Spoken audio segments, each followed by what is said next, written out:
Guys, welcome to your lesson on hyperlinks and action buttons.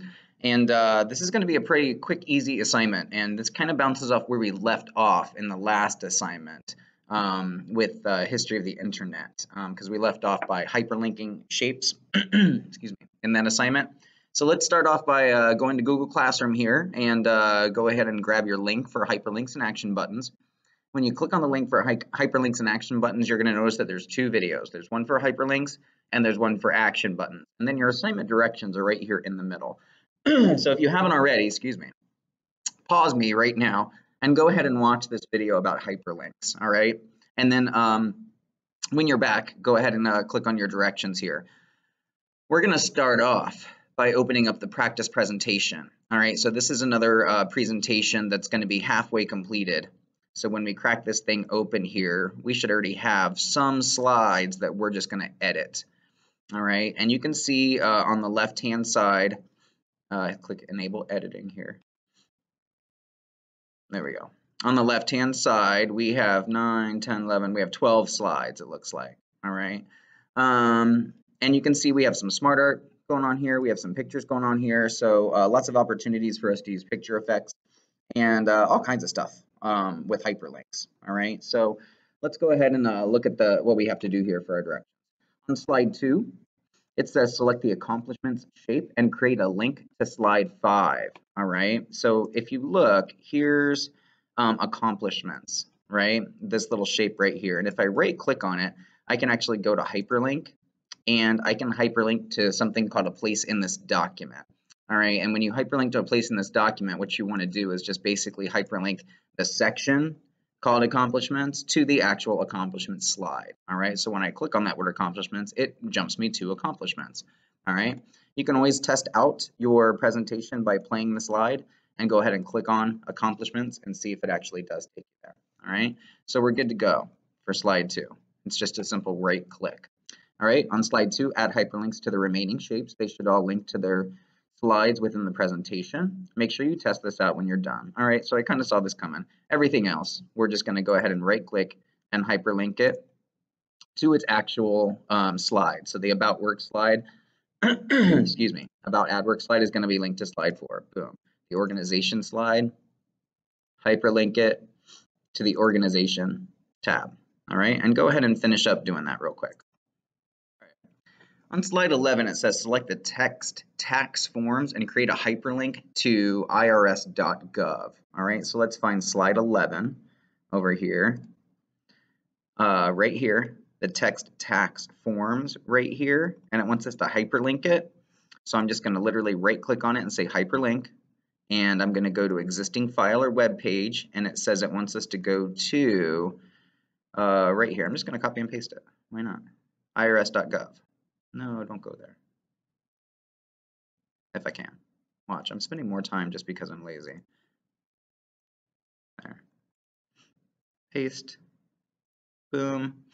All right, you'll know it's hyperlinked because you get a little line under it there. I don't know if irs.gov is the actual website for irs.gov. You can try it out here, see if it actually works. Who knows? Hey, look at that. Probably not a place you ever want to go.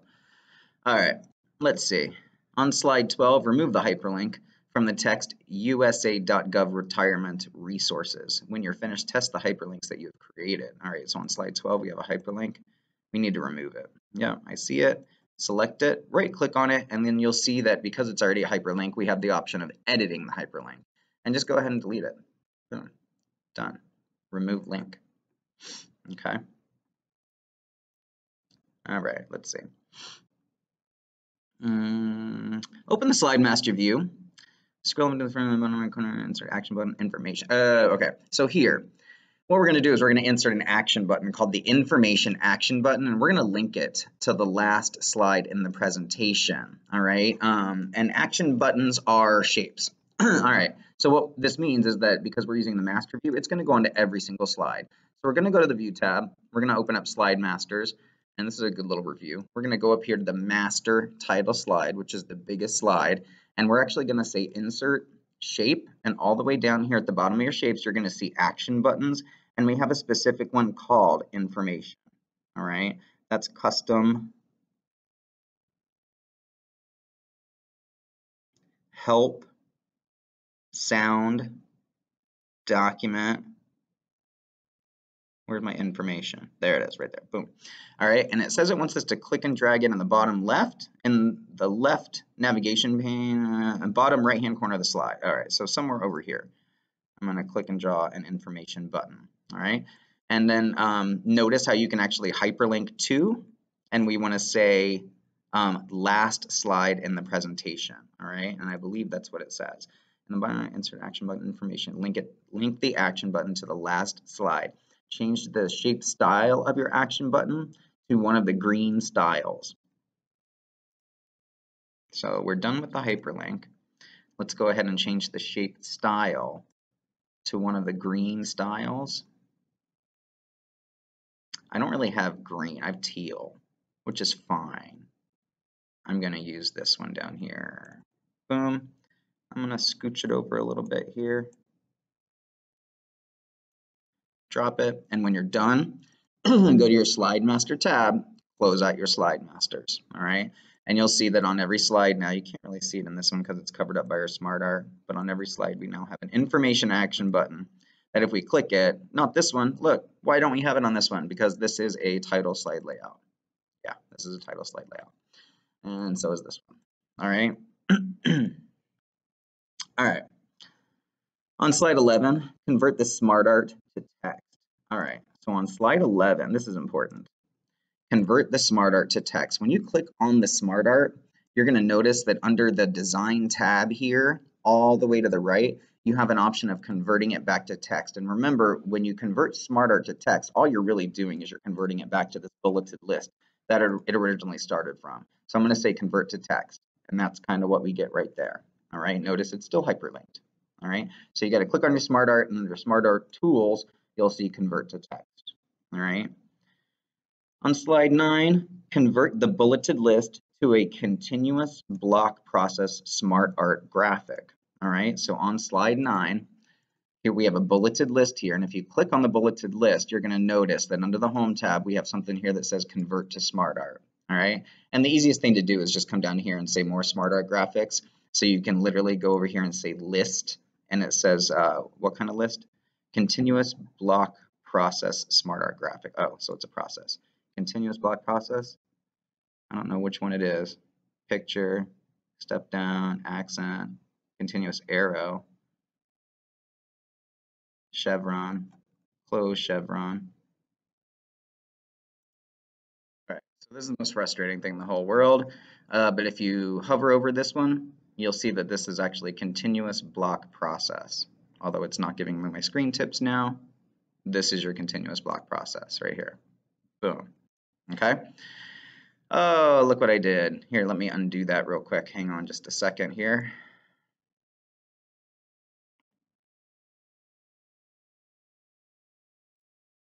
See what it's doing now. We actually have two different text boxes here. If you scoot this one, this is the bulleted list here. So this is a weird presentation that we're doing this here. Here, I'm just going to scoot this around here. I'm going to make this a little smaller. All right, so I did it right. When you select the text box here and you click on the outline and you say convert to SmartArt, you want to just go ahead and say process, continuous block process. There, and it takes the text and it automatically puts it in the SmartArt. What you don't want to do is say insert and then say SmartArt after you select the text box, because it's just going to put a piece of SmartArt like right on your text box.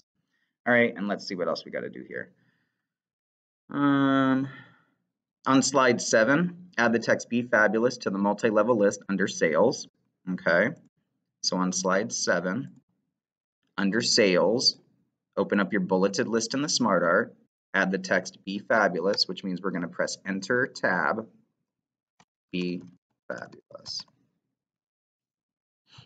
under Sales. All right, something like that.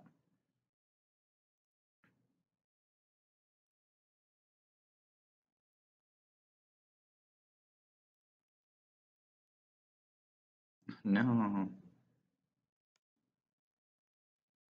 I hate how it's indented like this. I wonder if I can pull it back a little bit. No, I'm not going to mess with that. I don't care. All right.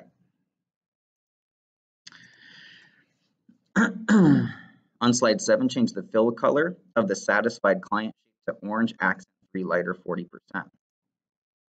This one. This one right here. So we're going to go to design, change the fill color. So we're going to go, oh, it's actually going to be under format. Shape fill, and what does it want? Orange accent 3 lighter 40%. Orange accent 3 lighter 40%. It's got to be one of these. Lighter 60, lighter orange accent, that's right there. Okay, right there. Okay. Apply a curtain transition to slide 1. Easy. I can do that. I'm going to go ahead and add the transitions tab here, and I'm going to click the drop down, and I'm going to go ahead and add the curtain transition to slide number 1. All right, and then go ahead and keep it going here, and we're going to add a fade transition to all of the other slides in the presentation. All right, so I'm going to go ahead and select slide 2. I'm going to hold shift and select slide 12, and then I'm going to go ahead and add the fade transition to all of the other ones. Boom. All right, you know I have a transition because of this little star right here. All right, on slide 1, we're going to add a split entrance animation to the title Ad Work Agency New Employee Orientation. Right here. The split, boom, entrance animation. All right. Oh, that's a transition. Oh, I just messed up my transitions. Did you notice that? Here, let me put my curtain transition back on slide number 1 and go to the animation tab there. I thought that looked a little weird. I was like, hang on just a second. Split. There, that's how it should look right there. All right, on slide 1, add the underline animation to the same title. Make sure you're adding animations, not replacing. All right, so we're going to go add animation, and we're going to go underline. And I think that's an emphasis one. So yeah, it is. Boom, just like that. All right, and now when you play the slide, you should actually have 2 animations. Curtain, then the split, then the underline. And just check it, make sure it works. Boom, and it's all set to on click right now. All right, that's fine. Set the timing for the second animation to happen after previous. All right, so I'm gonna go and crack open my animation pane, and just my second animation pane, or just my second animation, I'm gonna set it to after previous. All right. Use the animation painter to paint this animation sequence to all title boxes in the entire presentation. Sweet, easy. Double click the animation painter to keep it on. All title boxes, topics, boom, about AdWorks, accomplishments, organization,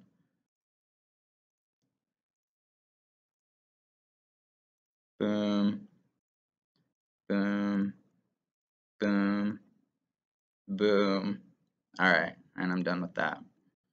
All right, on slide 5, add the glass picture effect to the photo.